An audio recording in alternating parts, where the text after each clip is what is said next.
Hi hello ನಮಸ್ತೆ. Neat Sab ಚಿಲ್ಡ್ರನ್ಗೆ ಸ್ವಾಗತ. ಆತ್ಮೀಯ ವೀಕ್ಷಕರೇ, ಈ ಒಂದು ವಿಡಿಯೋದಲ್ಲಿ ಲೋಕಸಭೆ ಮತ್ತೆ ವಿಧಾನಸಭಾ ಕೆಲವು ರಾಜ್ಯಗಳ ವಿಧಾನಸಭಾ ಎಲೆಕ್ಷನ್ ಈಗಾಗಲೇ ಡೇಟ್ ಅನೌನ್ಸ್ ಆಗಿದೆ.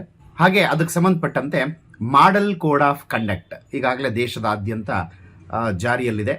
ಹಾಗೆ ನೀತಿ ಸಂಹಿತೆ ಮಾಡೆಲ್ ಕೋಡ್ ಆಫ್ ಕಂಡಕ್ಟ್ ಅಥವಾ ಈ ಒಂದು ನಿಯಮದ ಅಡಿಯಲ್ಲಿ ಯಾವ್ಯಾವ ಚಟುವಟಿಕೆಗಳಿಗೆ ನಿರ್ಬಂಧ ಇದೆ, ಹಾಗೆ ಜನಸಾಮಾನ್ಯರ ಮೇಲೆ ಈ ಒಂದು ನಿಯಮಗಳು ಹೇಗೆ ಪ್ರಭಾವ ಬೀರ್ತವೆ ಅನ್ನೋ ಒಂದು ಕಂಪ್ಲೀಟ್ ವಿವರವನ್ನು ಈ ಒಂದು ವಿಡಿಯೋದಲ್ಲಿ ಚರ್ಚೆ ಮಾಡ್ತಾ ಹೋಗೋಣ. ಮುಖ್ಯವಾಗಿ ಆಗಲೇ ಹೇಳ್ಕೊಂಡಾಗೆ ಲೋಕಸಭಾ ಮತ್ತು ಕೆಲವೊಂದಷ್ಟು ರಾಜ್ಯಗಳ ವಿಧಾನಸಭಾ ಚುನಾವಣಾ ದಿನಾಂಕ ಪ್ರಕಟ ಆಗಿದೆ. ಅದರಲ್ಲೂ ಕೆಲವೊಂದು ವಿಧಾನಸಭಾ ರಾಜ್ಯಗಳಾಗಿರ್ತಕ್ಕಂಥ ಒಡಿಶಾ, ಸಿಕ್ಕಿಂ, ಅರುಣಾಚಲ್ ಪ್ರದೇಶ್ ಹಾಗೆ ಆಂಧ್ರ ಪ್ರದೇಶ, ಈ ರಾಜ್ಯಗಳಲ್ಲಿ ಚುನಾವಣಾ ದಿನಾಂಕ ಪ್ರಕಟ ಆಗಿರತಕ್ಕಂಥದ್ದು. ಈಗ ಚುನಾವಣಾ ಮಾದರಿ ನೀತಿ ಸಂಹಿತೆ ಹೇಳಿದಾಗೆ ಮಾಡೆಲ್ ಕೋಡ್ ಆಫ್ ಕಂಡಕ್ಟ್ ಅಂತ ಕರ್ಕೊಳ್ತೀವಿ, ಇಡೀ ದೇಶದಾದ್ಯಂತ ಜಾರಿಯಲ್ಲಿದೆ. ಹಾಗಾದರೆ ಏನು ಈ ನೀತಿ ಸಂಹಿತೆ ಅಂದರೆ, ಅದನ್ನು ಯಾರು ಜಾರಿಗೊಳಿಸ್ತಾರೆ, ಅದು ಜಾರಿಯಾದ ನಂತರ ಯಾವೆಲ್ಲ ಚಟುವಟಿಕೆಗಳಿಗೆ ನಿರ್ಬಂಧ ಇರುತ್ತೆ, ಮತ್ತು ಯಾವುದಕ್ಕೆ ಅನುಮತಿ ಇದೆ, ಯಾವುದಕ್ಕೆ ಅನುಮತಿ ಇಲ್ಲ, ಈ ಕಂಪ್ಲೀಟ್ ಅಂಶವನ್ನು ಅಥವಾ ವಿಚಾರವನ್ನು ಈ ಒಂದು ವಿಡಿಯೋದಲ್ಲಿ ಚರ್ಚೆ ಮಾಡ್ತಾ ಹೋಗೋಣ. ಮೊದಲನೇದಾಗಿ ನೀತಿ ಸಂಹಿತೆ ಅಂದರೆ ಏನು?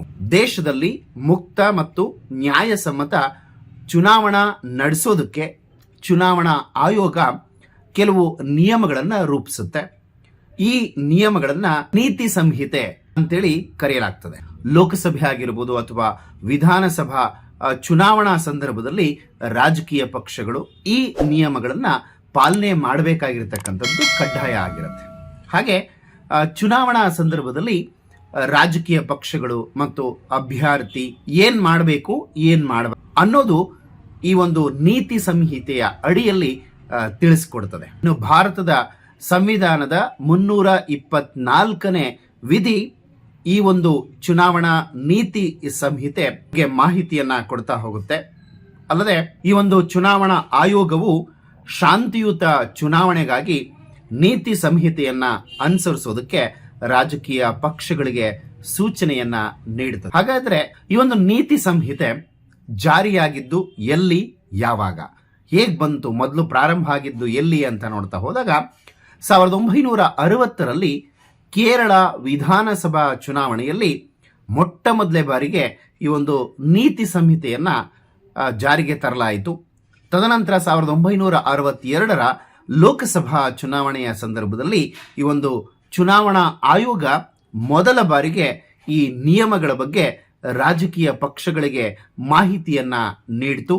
ನೀತಿ ಸಂಹಿತೆಯ ವ್ಯವಸ್ಥೆ 1967ರ ಲೋಕಸಭೆ ಮತ್ತು ವಿಧಾನಸಭೆ ಚುನಾವಣೆಗಳಿಂದಾಗಿ ಈ ನೀತಿ ಸಂಹಿತೆ ಅನ್ನೋದು ಜಾರಿಗೆ ಬರುತ್ತೆ. ಅಲ್ಲದೆ ಈ ಒಂದು ನೀತಿ ಸಂಹಿತೆ ಜಾರಿಗೆ ಬಂದಂತಹ ರಾಜ್ಯ ಮತ್ತು ಕೇಂದ್ರ ಸರ್ಕಾರಗಳ ನೌಕರರು, ಮುಖ್ಯವಾಗಿ ರಾಜ್ಯ ಸರ್ಕಾರ ಇರಲಿ ಅಥವಾ ಕೇಂದ್ರ ಸರ್ಕಾರ ಇರಲಿ, ಅದರಲ್ಲಿ ವರ್ಕ್ ಮಾಡ್ತಾ ಇರತಕ್ಕಂಥ ನೌಕರರೇನಿದ್ದಾರೆ ಅಥವಾ ಆಫೀಸರ್ಸ್ಗಳೇನಿದ್ದಾವೆ, ವರ್ಕರ್ಸ್ಗಳೇನಿದ್ದಾರೆ, ಚುನಾವಣಾ ಆಯೋಗದ ನೌಕರರಾಗಿ ಕೆಲಸ ಮಾಡಬೇಕೇ ವಿನಃ ಅವರು ಸರ್ಕಾರಿ ನೌಕರರ ಅಲ್ಲ ಅನ್ನೋದನ್ನ ಗುರುತಿಸ್ಕೊಳ್ತಾರೆ. ಅಂದ್ರೆ ಅಲ್ಲಿವರೆಗೂ ಕೂಡ ಅವರು ಚುನಾವಣಾ ಆಯೋಗದ ನೌಕರರಾಗಿ ಕಾರ್ಯವನ್ನ ನಿರ್ವಹಿಸ್ತಾರೆ. ಹೊರತುಪಡಿಸಿ ತದನಂತರ ಚುನಾವಣಾ ಪ್ರಕ್ರಿಯೆ ಪೂರ್ಣಗೊಳ್ಳುವವರೆಗೂ ಕೂಡ ಅವರು ಸರ್ಕಾರದ ನೌಕರರಲ್ಲ. ಚುನಾವಣೆ ಮುಗಿದ ನಂತರ ಈ ಒಂದು ನೀತಿ ಸಂಹಿತೆ ರದ್ದಾಗುತ್ತೆ, ಎಲ್ಲದನ್ನು ಕೂಡ ಯಥಾಸ್ಥಿತಿಗೆ ಬರ್ತದೆ. ಹಾಗಾದ್ರೆ ಈ ಒಂದು ಸಚಿವರು ಮತ್ತು ಶಾಸಕರು ಅವರುಗಳಿಗೆ ಇರತಕ್ಕಂಥ ನಿರ್ಬಂಧ ಏನೇನು ಅಂಥೇಳಿ ನೋಡ್ತಾ ಹೋಗೋಣ. ಸಚಿವರುಗಳು ಸರ್ಕಾರಿ ವೆಚ್ಚದಲ್ಲಿ ಚುನಾವಣೆ ರ್ಯಾಲಿಗಳನ್ನು ನಡೆಸುವಂತಿಲ್ಲ. ಈ ಒಂದು ಅವಧಿಯಲ್ಲಿ ಸಚಿವರುಗಳು ತಮ್ಮ ನಿವಾಸದಿಂದ ಕಚೇರಿಗೆ ಹೋಗೋದಕ್ಕೆ ಮಾತ್ರ ಸರ್ಕಾರಿ ವಾಹನಗಳನ್ನು ಬಳಕೆ ಮಾಡಬಹುದು. ಇನ್ನು ಚುನಾವಣಾ ರ್ಯಾಲಿಗಳು ಮತ್ತು ಪ್ರವಾಸಗಳಿಗೆ ಅವುಗಳನ್ನ ಬಳಕೆ ಮಾಡೋ ಹಾಗಿಲ್ಲ. ಇನ್ನು ಏನೇನಿದೆಯಪ್ಪ ಈ ಒಂದು ನೀತಿ ಸಂಹಿತೆಯ ನಿಯಮಗಳು ಏನೇನು ಅಂತ ನೋಡ್ತಾ ಹೋದ್ರೆ, ನೀತಿ ಸಂಹಿತೆ ಜಾರಿಯಾದ ನಂತರ ಯಾವುದೇ ರಾಜಕೀಯ ಪಕ್ಷಕ್ಕೆ ಲಾಭವಾಗದಂತೆ ಯಾವುದೇ ಸಂದರ್ಭದಲ್ಲಿ ಸರ್ಕಾರದ ಹಣವನ್ನು ಬಳಸುವಂತಿಲ್ಲ. ಇದು ಮೊದಲನೇ ನಿಯಮ. ಹಾಗೆ ಸರ್ಕಾರದ ಘೋಷಣೆಗಳು, ಉದ್ಘಾಟನೆಗಳು, ಶಂಕುಸ್ಥಾಪನೆ ಮುಂತಾದ ಇನ್ನಿತರೆ ಯಾವುದೇ ಅಭಿವೃದ್ಧಿಯ ಕಾರ್ಯಕ್ರಮಗಳನ್ನು ಆಯೋಜನೆ ಮಾಡೋ ಹಾಗಿಲ್ಲ.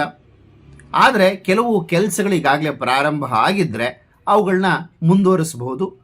ಇನ್ನು ದೇವಸ್ಥಾನ, ಮಸೀದಿ, ಚರ್ಚ್, ಗುರುದ್ವಾರ ಅಥವಾ ಯಾವುದೇ ಧಾರ್ಮಿಕ ಸ್ಥಳವನ್ನು ಚುನಾವಣಾ ಕಾರ್ಯಕ್ಕೆ ಬಳಕೆ ಮಾಡುವಂತಿಲ್ಲ. ಈ ಒಂದು ನೀತಿ ಸಂಹಿತೆಯ ಅಡಿಯಲ್ಲಿ ಸರ್ಕಾರವು ಯಾವುದೇ ಸರ್ಕಾರಿ ಅಧಿಕಾರಿ ಅಥವಾ ಉದ್ಯೋಗಿಯನ್ನ ವರ್ಗಾಯಿಸಲು ಅಥವಾ ಪೋಸ್ಟ್ ಮಾಡೋದಕ್ಕೆ ಸಾಧ್ಯವಿಲ್ಲ.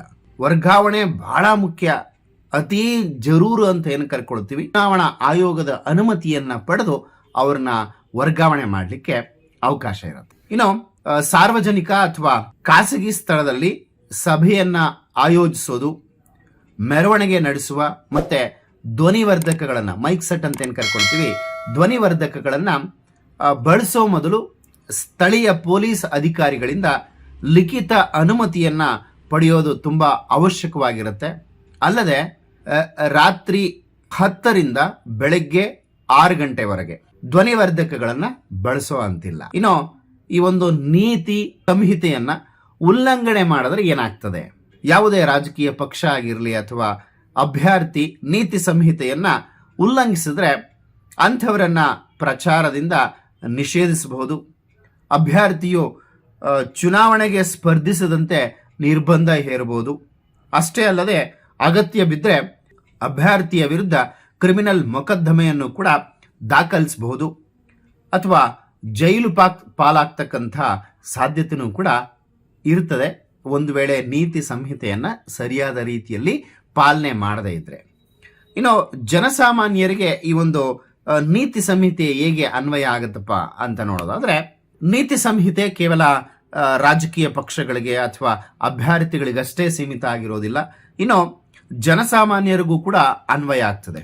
ಏನಪ್ಪಾ ಜನಸಾಮಾನ್ಯರಿಗೆ ಅಂತ ನೋಡೋದಾದ್ರೆ, ಯಾವುದಾದ್ರೂ ತಮ್ಮ ನಾಯಕರ ಪ್ರಚಾರದಲ್ಲಿ ತೊಡಗಿದ್ರೆ ಅವರು ಕೂಡ ಈ ನಿಯಮಗಳನ್ನು ಅನುಸರಿಸಬೇಕಾಗ್ತದೆ. ಈ ಒಂದು ಮೇಲೆ ತಿಳಿಸಿರ್ತಕ್ಕಂಥ, ಅಂದ್ರೆ ಈಗೇನು ಇಲ್ಲಿ ತನಕ ಚರ್ಚೆ ಮಾಡಿರ್ತಕ್ಕಂಥ ನಿಯಮಗಳನ್ನ ನಿರ್ಲಕ್ಷಿಸಿ ಕೆಲವು ಕೆಲಸಗಳನ್ನ ಮಾಡಲು ಯಾವುದೇ ರಾಜಕಾರಣಿ ನಿಮ್ಮನ್ನ ಕೇಳಿದ್ರೆ ನೀತಿ ಸಂಹಿತೆಯ ನಿಯಮಗಳು ಮತ್ತೆ ನಿರ್ಬಂಧಗಳನ್ನ ಹೇಳುವ ಮೂಲಕ ಅವರುಗಳನ್ನ ನಿರಾಕರಿಸಬಹುದು. ಯಾರಾದರೂ ಪ್ರಚಾರ ಮಾಡಿ ಸಿಕ್ಕಿಬಿದ್ರೆ ಕ್ರಮಗಳನ್ನ ಕೈಗೊಳ್ಳಲಾಗ್ತದೆ. ಇದು ಈ ಹೊತ್ತಿನ ನೀತಿ ಸಂಹಿತೆಯ ಮಾಹಿತಿಯಾಗಿತ್ತು, ಅಥವಾ ಮಾಡೆಲ್ ಕೋಡ್ ಆಫ್ ಕಂಡಕ್ಟ್ ಅಂದ್ರೆ ಏನು ಅನ್ನೋದ್ರ ಬಗ್ಗೆ ಮಾಹಿತಿಯಾಗಿತ್ತು. ಮಾಹಿತಿ ಇಷ್ಟ ಆಗಿದೆ ಅಂತ ಹೇಳಿ ಭಾವಿಸ್ತೇನೆ.